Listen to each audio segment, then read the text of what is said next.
Today we're looking at the Siege of Charleston during the American Revolution. Hello, welcome to the Daily Bellringer. Please don't forget to subscribe and take a look at the questions down in the description. Also, don't forget to check out dailybellringer.com where you'll find more resources that go with many of the Bellringer videos.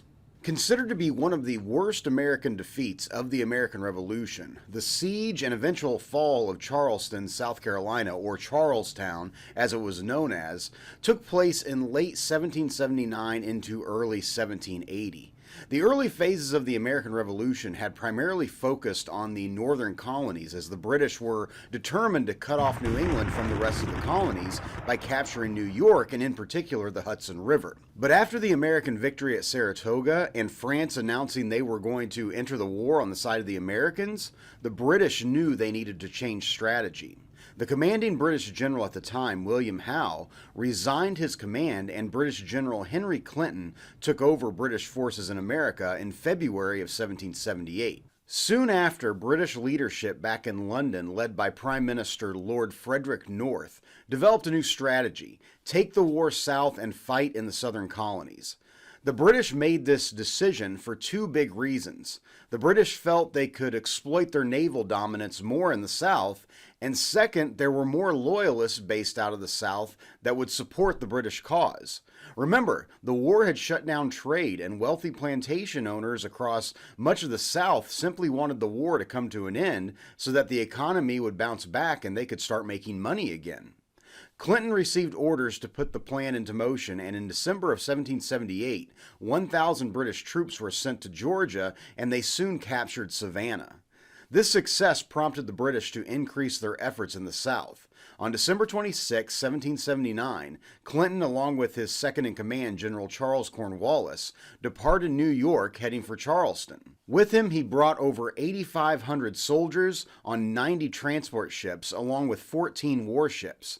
In early February 1780, British troops landed about 30 miles south of Charleston and began to advance north on the city with support from naval vessels. Earlier in 1779, General Clinton had issued the Philipsburg Proclamation, which promised freedom to any enslaved people who escaped. As the British Army approached Charleston, hundreds of former enslaved people joined their ranks. As February turned to March, the British continued to slowly move in closer and closer to Charleston. Awaiting the British attack in Charleston, American General Benjamin Lincoln, along with approximately 6,500 men, were tasked with defending the city. However, defending Charleston was not an easy task. Charleston is a city surrounded on just about every side by water, and the British had a superior naval force to the Americans. In late March 1780, British ships were able to get past American defenses at Fort Moultrie and began to shell the city from the harbor. By April 1st, the Americans were completely surrounded, and the British began their siege. Fighting in and around the city would now continue for over a month. General Lincoln several times attempted to surrender conditionally, allowing his army to depart the city, but Clinton refused. By May 8th, General Clinton sent a message to Lincoln calling for his unconditional surrender, but Lincoln would not. The British then began to fire heated shot into the city, sparking fires and burning many buildings. 3 days later, on May 11th, the citizens of Charleston came to General Lincoln and begged him to surrender. Lincoln realized there was little he could do. The following day, May 12, 1780, the Americans surrendered to the British, basically surrendering an entire army. In total, 5,266 American troops surrendered to the British, the largest surrender of American troops during the American Revolution. Additionally, the Americans, who already were low on supplies, surrendered over 300 artillery pieces, over 5,000 muskets, and over 30,000 rounds of ammunition. The defeat dealt a major blow to the American cause. In the aftermath of Charleston, Henry Clinton actually returned back to New York to focus more on fighting George Washington and the Continental Army there.